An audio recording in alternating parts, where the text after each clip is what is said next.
നമസ്കാരം.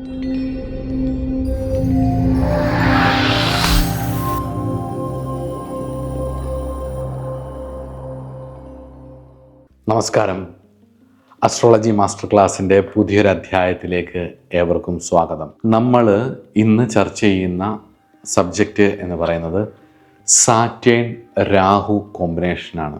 വായുകാരകനായിരിക്കുന്ന ശനിയും പുകപടലമായിരിക്കുന്ന രാഹുവും കറുപ്പും ഗ്രേയും അല്ലേ, ഇവരുടെ കോമ്പിനേഷൻസ് എന്ന് പറയുന്നത് വാസ്തവത്തിൽ ശനിവത് രാഹു എന്നൊരു പ്രമാണവും കൂടിയുണ്ട് ജ്യോതിഷത്തിൽ, അതറിയാമല്ലോ. അപ്പം രാഹു സാറ്റേണിൻ്റെ ടെറിട്ടറിയിലേക്ക് വരിക, അല്ലെ സാറ്റേണുമായിട്ട് യോഗം വരിക എന്ന് പറഞ്ഞാൽ തന്നെ കഷ്ടപ്പാടുകളാണ്, വിയർപ്പുകളാണ്, കർമ്മഫലത്തെ പതിയെ ഇഞ്ചിഞ്ചായിട്ട് തീർത്തു തരുന്ന ആളാണ് ശനി.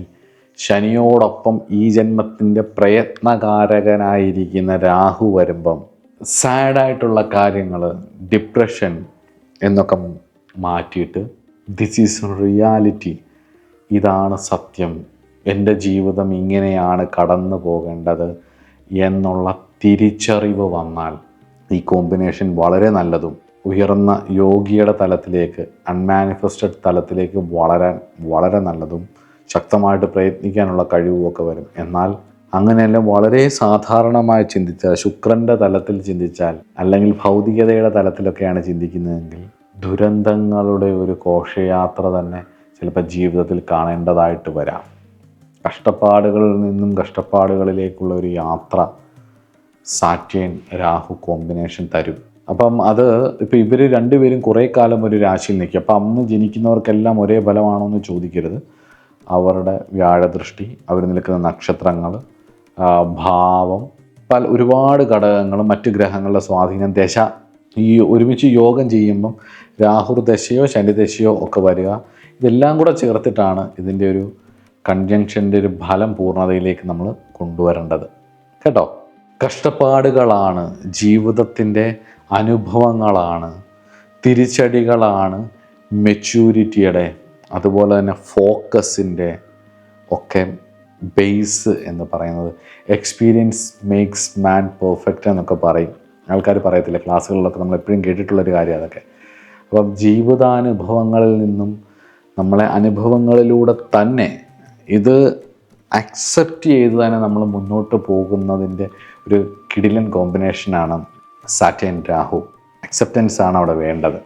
ഫീലിംഗ് റിലാക്സേഷൻ്റെ, ഫ്രിവോളിറ്റിയുടെ, സെൽഫ് കെയറിൻ്റെ ഒക്കെ മാസ്റ്ററാക്കി മാറ്റുന്നത് ജീവിതാനുഭവം തന്നെയാണ് അല്ലേ. ജീവിതാനുഭവം ഇല്ലാത്ത ഒരാൾക്ക് ഇപ്പോഴും ഒരു പിടപ്പുണ്ടാകും. ഒരു ജീവിതത്തിൻ്റെ അനുഭവങ്ങളിൽ നിന്നും പാഠം ഉൾക്കൊള്ളുന്ന ഒരാൾക്ക് ഒരു പക്ഷേ ഈ ഭയം അല്ലെ ഒന്നിനോടും ഒരു പേടിയോ ഒന്നും വരാനുള്ള സാധ്യതകളില്ല. പലപ്പോഴും നമ്മൾ മോട്ടിവേഷൻ ക്ലാസ്സുകളിലൊക്കെ പോകുമ്പോഴും അല്ലെങ്കിൽ സ്പിരിച്വലായിട്ടുള്ള കാര്യങ്ങളൊക്കെ നോക്കുമ്പോഴും എന്തുകൊണ്ടാണ് നമ്മുടെ ജീവിതത്തിൽ അത് പ്രാവർത്തികമാക്കാൻ പറ്റാത്തതെന്ന് പലപ്പോഴും ആലോചിക്കുമ്പം ഈ ഒരു കോമ്പിനേഷനെ കുറിച്ച് പഠിക്കുമ്പോൾ നമുക്ക് ശരിക്കും മനസ്സിലാവും. റിയാലിറ്റിയെ അക്സെപ്റ്റ് ചെയ്യാതെ, അത് ഏത് മേഖലയിലാണെങ്കിലും അതിനൊരു റിയാലിറ്റി ഉണ്ട്, ഒരു സത്യമുണ്ട്. അതിനെ അക്സെപ്റ്റ് ചെയ്യാതെ, അത് ചിലപ്പോൾ നമ്മൾ പ്രതീക്ഷിക്കുന്ന പോലെ ആവണമെന്നില്ല, ചിലപ്പോൾ പ്രതീക്ഷിക്കുന്ന പോലെ ആവാം, ചിലപ്പോൾ പ്രതീക്ഷിക്കുന്ന പോലെ ആവണമെന്നില്ല. ഇപ്പം ശനി രാഹു കോമ്പിനേഷൻ ആയതുകൊണ്ട് നമ്മൾ അപ്രതീക്ഷിതം എന്ന് തന്നെ പറയാം. ഒട്ടും പ്രതീക്ഷിക്കാതെ വളരെ ഡിലേ ആയിട്ടുള്ള, എന്തിനും ഇറങ്ങുമ്പോഴും ഒരു തടസ്സം ഒക്കെ ആയിരിക്കും. റിയാലിറ്റിയെ അക്സെപ്റ്റ് ചെയ്യാതുള്ള രീതിയല്ല മോട്ടിവേഷൻ സ്പീക്കിംഗ് എന്നൊക്കെ പറയുന്നത്, അല്ലെങ്കിൽ സ്പിരിച്വാലിറ്റി എന്നൊക്കെ പറയുന്നത്. മോട്ടിവേഷനെ ഇൻസ്പയർ ചെയ്യുക എന്ന് പറഞ്ഞാൽ അതല്ല. റിയാലിറ്റി എന്താണെന്ന് മനസ്സിലാക്കി, എൻ്റെ ജന്മ ഉദ്ദേശം എന്താണെന്ന് മനസ്സിലാക്കി, എൻ്റെ കുറവിനെയും നന്മയെയും മനസ്സിലാക്കി എനിക്ക് എന്തൊക്കെ ചെയ്യാൻ പറ്റും എന്നുള്ളതാണ്. ഇവർക്ക് ഒരുപാട് കഴിവുകളുണ്ടാകും. ഒരുപാട് കഷ്ടപ്പാടുള്ള മേഖലകളിലെ ആർട്ടിസ്റ്റുകളായിട്ട് ഇവർ മാറുന്ന ഞാൻ കണ്ടിട്ടുണ്ട് കേട്ടോ. വലിയ വലിയ ഡിസൈനേഴ്സ്, അതുപോലെ തന്നെ സ്ട്രീറ്റ് ഫോട്ടോഗ്രാഫർ, അതേപോലെ വൈൽഡ് ലൈഫ് ഫോട്ടോഗ്രാഫർ, റിയാലിറ്റിയിലേക്ക് ഇറങ്ങിച്ചെല്ലുന്ന പല ജോലികൾ ചെയ്യുന്ന ആൾക്കാർ, അതുപോലെ തന്നെ ഇരുട്ടിനോടും ഡാർക്ക് കാര്യങ്ങളോടുമൊക്കെയുള്ള ഒരു താല്പര്യം. ഔൾ എന്നൊക്കെ പറയും, ഏർലി ബേർഡ് എന്നൊക്കെ പറയുന്നതിൻ്റെ നേരെ വിപരീതം മൂങ്ങകളാണ് ഇവർ. രാത്രി സഞ്ചാരികളാണ്, രാത്രിയോട് ഇഷ്ടമുള്ളവർ, ഇരുട്ടിനോട് ഇഷ്ടമുള്ളവർ. എന്തിൻ്റെയും ഒരു ഡാർക്ക് സൈഡ് കാണാൻ കഴിവുള്ളവർ, രാത്രിയിൽ ജോലി ചെയ്യുമ്പം നല്ല കഴിവ് വരുന്നവർ.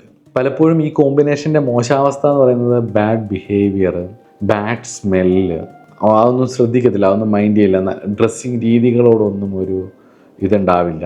അതുപോലെ തന്നെ റിവെഞ്ച് നിലനിർത്തുക, മറ്റുള്ളവർ വളരുന്നതിൽ ഫ്രസ്ട്രേഷൻസ് വരിക, ഡിറ്റക്റ്റീവായിട്ടുള്ള കഴിവ്, മറ്റുള്ളവരുടെ രഹസ്യങ്ങൾ കണ്ടെത്താനുള്ള കഴിവ്. ഈ ഡിറ്റക്റ്റീവായിട്ടുള്ള ജോലികളുണ്ട്, ഡിറ്റക്റ്റീവ് ഏജൻസി, അങ്ങനെയൊക്കെയുള്ള കാര്യങ്ങൾ ചെയ്യുക, CID അങ്ങനെയൊക്കെയുള്ള കാര്യങ്ങൾ, അങ്ങനെയുള്ള ഏജൻസികളിലൊക്കെ വർക്ക് ചെയ്യാൻ, അങ്ങനെയൊക്കെയുള്ള കാര്യങ്ങൾ തുരന്നെടുക്കാനൊക്കെ ഉള്ളൊരു കഴിവ്. അതുപോലെ തന്നെ കുറച്ച് കാലം കഴിയുമ്പോഴത്തേക്ക് ശ്രദ്ധക്കുറവ്, നെഗറ്റീവായിട്ട് ബാധിക്കുമ്പോൾ ശ്രദ്ധക്കുറവ്, ഒന്നിലും കോൺസെൻട്രേഷൻ കിട്ടാത്തൊരവസ്ഥ. അതുപോലെ തന്നെ ഹെവി വെഹിക്കിൾസിനോടുള്ള താല്പര്യം, ഹെവി വെഹിക്കിൾസ് ഹാൻഡിൽ ചെയ്യുന്നതിനോടുള്ള താല്പര്യം, ഹെവി വെഹിക്കിൾസ് ഡ്രൈവർമാരാവുന്നത്, അതുപോലെ തന്നെ ലോങ് റൂട്ടിൽ വണ്ടികൾ കൊണ്ടുപോകുന്ന ഡ്രൈവർമാരാകുന്നത്. നമ്മൾ പണ്ടാൻ ഞെട്ടും, ഇതെങ്ങനെ ഈ വണ്ടി ഓടിച്ചുകൊണ്ട് പോകുന്നതെന്ന് വിചാരിക്കും. അത്രയും വലിയ കാര്യങ്ങളൊക്കെ ചെയ്യുന്നത്. ഒരിക്കലേ ഞാൻ കേരളത്തിൽ നിന്ന് ബാംഗ്ലൂർ പോയ സമയത്ത് ഇങ്ങനെ ഞാൻ വണ്ടി ഓടിച്ച് ഡ്രൈവ് ചെയ്ത് പൊയ്ക്കൊണ്ടിരിക്കുക. അപ്പം ട്രെയിൻ ലോങ് റൂട്ട് ഓടിപ്പോയിക്കൊണ്ടിരിക്കുക. അപ്പം കേരളത്തിലെ റോഡുകൾ, അത് കഴിഞ്ഞ് തമിഴ്നാട്ടിലെ റോഡുകൾ, അത് കഴിഞ്ഞിട്ട് കർണാടകയിലെ റോഡുകളിലേക്കൊക്കെ കയറുമ്പോൾ ഉണ്ടാകുന്ന വ്യത്യാസങ്ങളൊക്കെ കണ്ടു പൊയ്ക്കൊണ്ടിരുന്നപ്പം, നിങ്ങൾ ബാംഗ്ലൂരിൽ കേരളത്തിൽ നിന്ന് ഓടിച്ചു പോയിട്ടുണ്ടെങ്കിൽ മനസ്സിലാവും. ഈ ഏതൊരു സ്ഥലം എത്തുമ്പോൾ, എനിക്ക് സ്ഥലം ഓർമ്മ കിട്ടുന്നില്ല, അതിനടുത്തെത്തുമ്പം ഈ വിൻഡ് മില്ലിൻ്റെ കറങ്ങുന്ന അതിൻ്റെ ലീഫുകൾ കൊണ്ടുപോകും. വലിയ നീളവാതിന്, ഭയങ്കര നീളവാതിന്. അത് ഒരു ലോറിയിൽ ബാക്കിൽ ഒരാൾ കാണും, ഫ്രണ്ടിൽ ഒരാൾ കാണും. അവൻ്റെ ബാക്ക് എങ്ങനെ കാണുന്നു എന്ന് തന്നെ നമുക്ക് മനസ്സിലാവില്ല. നമ്മുടെ കാറിൻ്റെ ഫ്രണ്ട് കാണാൻ തന്നെ നമുക്ക് ബുദ്ധിമുട്ടായിരിക്കും, ഒരു ഐഡിയയിൽ എടുക്കുന്നത്. അപ്പം ഈ 2 കണ്ണാടി വെച്ചിട്ട്, ഇപ്പം ക്യാമറയൊക്കെ കാണുമായിരിക്കും പുറകിൽ, പക്ഷേ ഇത്രയും നീളമുള്ള ലോറി ഈ ട്രാഫിക്കിനിടയിലൂടെ അവരെടുത്തുകൊണ്ട് പോകുന്നത് കാണുമ്പോൾ നമുക്ക് തോന്നും എന്താണെന്നത്. അവിടെ ഒരു ഫാൻറ്റസി ഉണ്ട്, അവിടെ ഒരു കടുത്ത കഷ്ടപ്പാടുമുണ്ട്. അവിടെയാണ് ഈ സാറ്റേൺ രാഹു കോമ്പിനേഷൻ. എനിക്കെല്ലാം ഈ സിറ്റുവേഷൻസ്, ഈ കാര്യങ്ങളെല്ലാം ഞാനൊരു ഗ്രഹങ്ങളുടെ കോമ്പിനേഷൻസായിട്ടേ നോക്കത്തുള്ളൂ. ഒരു അസ്ട്രോളജർ അങ്ങനെ വേണം എന്ന് പറയുന്നത്. എന്ത് കണ്ടാലും, എന്ത് സാഹചര്യങ്ങളും, ശരിയെന്നോ തെറ്റെന്നുള്ളതല്ല, അതിനകത്ത് ആ കാണുന്ന വിഷയം അതെന്താണെന്ന് ചോദിച്ചു കഴിഞ്ഞാൽ അതൊരു ഗ്രഹങ്ങളുടെ കോമ്പിനേഷനായിട്ടേ കാണാവൂ. അപ്പോൾ ആ ഗ്രഹങ്ങളുടെ കോമ്പിനേഷൻ എന്താ സൂചന തരുന്നത്? അവരുടെ കർമ്മഫലത്തെയാണ്, അവരുടെ ഡെപ്റ്റിനെയാണ്. അതുകൊണ്ടാണ് ഇത് സംഭവിക്കുന്നത് എന്നുള്ളത് നമുക്ക് മനസ്സിലാവും. ജീവിതത്തിൻ്റെ ഉടനീളം സാറ്റേൺ രാഹു കോമ്പിനേഷനുള്ളവർക്ക് ചലഞ്ചസ് ഉണ്ടാവും.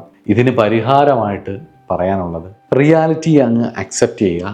എൻ്റെ ജീവിതം ഇങ്ങനെയൊക്കെയാണ് മുന്നോട്ട് പോയാൽ എനിക്ക് ജീവിക്കാൻ പറ്റത്തുള്ളൂ എന്ന് മനസ്സിലാക്കിയിട്ട് എന്താ ചെയ്യുക? ശാസ്താവിനെ നന്നായിട്ട് ആശ്രയിക്കുക.